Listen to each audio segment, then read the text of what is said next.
Good morning, good afternoon, good evening to East Central Missouri and the world, and welcome to the James Strong Show podcast number 167. Thank you for joining us. Thank you for part of your day. I appreciate it. This podcast was recorded on the morning of Sunday, April the 12th, from the James Strong Studio in western St. Charles County. Happy Easter to everybody. Not sure that I've ever done a podcast on a Sunday. I'm certain that I've never done a podcast on an Easter Sunday. Normally, there's all kinds of things going on Easter. You've got Mass, you've got family, you've got Easter baskets, etc. But with the pandemic, there's none of that. So here I am. I did not do a podcast yesterday, not because I'm a slacker, even though I kind of am a slacker sometimes, but this is not one of those cases. The reason I had no podcast this Saturday was because we have had a huge turn of events here at the house over the past less than a week. Let me start from the beginning. In fact, let me go way back to Christmas 2018. Christmas 2018, I gave the trophy wife a swimming pool for Christmas. Everybody was excited in the family. It's her pool, but others are going to use it as well, of course. We contracted to have the pool done. We started to build the pool. The pool began, I would say that the first dirt was turned, let's just say that, in April of 2019. This is April of 2020. So 14 months into the project, we still don't have a pool. Well, it's been wet. There have been delays. If there could be a problem, that problem came up. Okay. So it's been I don't want to say a nightmare. That's too strong of a term, but it's been very difficult. Let's just say that. Well, we had a turn of events last Tuesday, okay? The contractor had graded the grounds several times because the pool sits like in the middle of a hill, so the dirt has to be graded in such a way to keep the dirt away from the pool, away from the house, away from a lot of things. And then every time it rains, it has to be graded again because the ground's not level anymore. Well, on Tuesday, the contractor came in and he graded again and then explained to my wife, look, who's actually the general contractor on all this, for reasons I won't go into right now. But she's done a very good job on this. So none of these problems we've had have been her fault. Let's just say that. Anyway, I digress. The contractor then said, okay, we're now to a point where we've graded this for the last time. We've gotten all the stuff that needs to be done underground done, or at least we'll have it done by end of business today. What you need to do is have this thing sodded immediately because we're not going to grade it again. Well, before it's sodded, we have to put a fence up around the pool. So basically, he is saying, get this thing sodded immediately. Oh, and by the way, have a fence put up first. This was on Tuesday. The fence was put up on Wednesday. Sod was delivered on Friday. And it's a good thing, by the way. And by the way, the sod is now done. Nearly 15 tons of sod have been put down by me and with the help of all four of my boys and the wife, of course. But basically, after we were told this had to be done immediately, I was laying sod on Friday morning, and the contractor's part of the digging was not yet done. So I think he was shocked to see how quickly my wife got things off a dead center and got things going. So in an interesting turn of developments, basically, he gave her a directive. She turned that directive around in record time, and he now realized, well, now I need to get on the stick and finish my part because I already told her this must be done. I had no idea she'd get it done in a few days. And so he had to hurry and to stay ahead of us. Bottom line is we are well on the way to having a swimming pool. Finally. Now, after you lay some 14 tons of sod, I did a ton of it by myself, but like I said, I had my boys and my wife helping as well. Lots of work, lots of work. I haven't been to the gym in quite some time because the gym is closed. If you're laying sod, you don't need to go to the gym. That's hard work, my friends. The goal now is to keep it wet, to keep it moist, because you only want to do it once. I certainly don't want to dig that up and do it a second time. So that's what we've been doing on Friday and on Saturday is installing sod. So there you go. That's why there was no podcast on Saturday. So I did it on Sunday, on Easter Sunday. And once again, happy Easter to all. The podcast today, it's kind of a dual podcast. I call it Managing Life During the Pandemic and the New China Syndrome. What do I mean by that? Well, in a nutshell, everybody who's listening to the sound of my voice, unless you're on another planet, is gravely affected by this pandemic.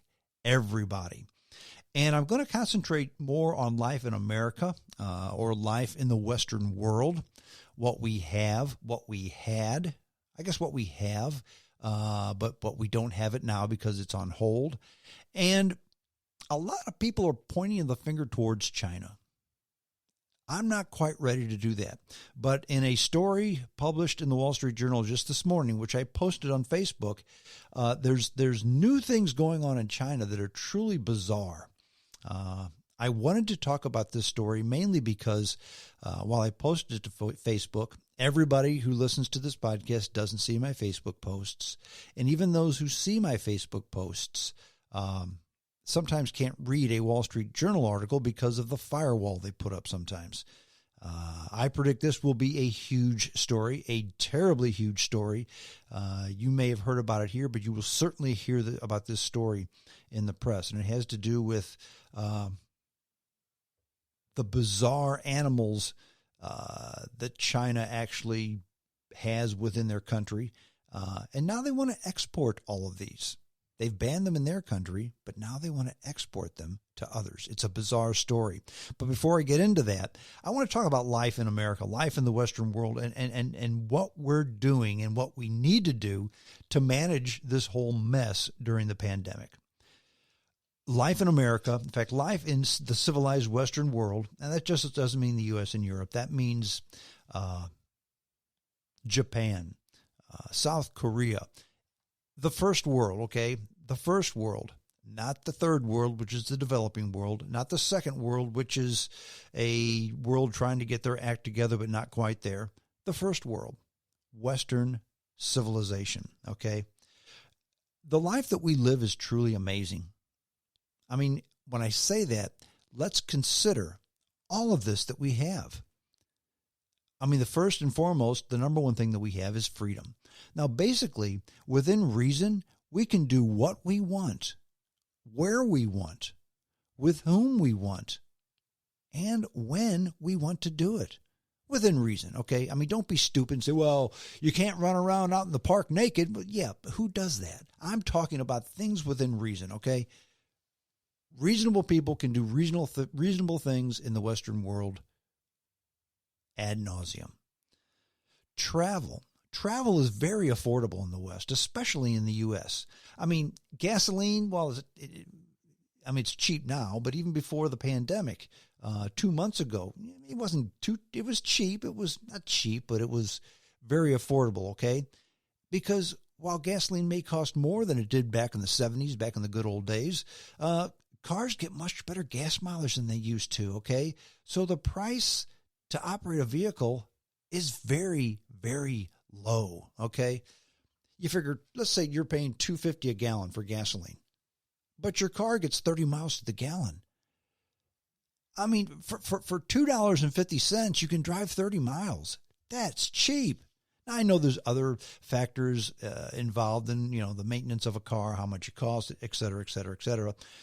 But just the pure fueling up and going is dirt cheap nowadays. It really is. And air travel, same. Okay. Now, sure, it may cost you $300 to $400 to fly from the Midwest to the West Coast. Okay. But you get there in 3.5 hours, not 3.5 days. Okay. So basically, you can spend a long weekend on the West Coast, whereas it takes more than a long weekend to get there if you're going to drive. So if you look at it that way, for $400 for a round trip ticket, which you can always get one for that, that's cheap. Because what you've done is you've enabled yourself to buy something that's not for sale, and that's time. Another thing we have, especially here in the U.S., you can drive to all 48 states. Yeah, I know we have 50, but and you can drive to Alaska, but nobody's driving to Alaska unless you've got a month, okay? Nobody's driving to Alaska. You're certainly not driving to Hawaii. But we've got 48 states without any borders. No passports, no visas. You just drive there, okay? Everybody has the same freedom. Absolutely everybody. Go where you want, when you want.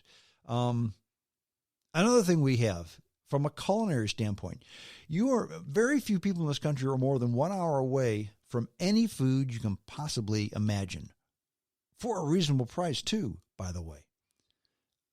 Sure, now if you live way in the middle of the sticks, okay, but like I said, I'm not saying everybody, I'm saying most people. Most people are a lot less than an hour away from just meals that used to be once-in-a-lifetime experiences for many people. Now, it's Saturday night or Thursday night, okay? We have this at the tip of our fingers, at our beck and call. Affordable goods at many stores, countless stores, in fact. If you don't want to go to the store, you can find it online if you don't mind waiting a few days for it to come to your house. To your house, they'll bring it to you. From your phone, you can order something. Or if you don't want to wait, you can go out and get it within the hour, okay? We have the freedom to assemble at fraternal clubs, at coffee clutches, at other assembly options, VFW, Elks, Moose, and churches. We can assemble wherever we want, whenever we want, okay? And in fact, churches, fraternal clubs, coffee clutches are not only allowed, but they're actually encouraged. We're encouraged to be with others. We're encouraged to be social. We are encouraged to go to church because that's what people do, okay? Sports. We have more sports in this country than we can imagine, okay? And they're constantly creating others. So sports in this country, sports in the West, in fact, sports are our circus in the bread and circus necessities of life. That goes back to the Roman days. The Roman emperors said, look, if you want to keep the people happy, give them their bread and circuses. Let them do what they want when they want. Let them have enough to eat and let them be entertained. If you do that to the populace, they will be happy. In this country, in the West, we have plenty of bread. Of course we do, because many of us are fat. And we have more circuses than we can shake a stick at. Now, a free society with a free market economy that allows everyone to earn a living, that's the other thing we have. A free society, a free market economy that allows most everyone to earn a living to match their desires. I'm going to repeat that. We have a free society with a free market economy that allows most everyone to earn a living to match their desires. And here's what I mean by that. Now, I'm not going to be silly enough to think that you're going to believe what your mom told you when you were 6. You can grow up to be anything you want in this country if you just put your mind to it. Well, that's not really true, okay? When I was 6, when I was 10, I wanted to be a major league ball player. That's what I wanted to do more than anything. except there was just one problem. It wasn't desire. It wasn't practice. It was talent. I wasn't very good. Okay. So you can't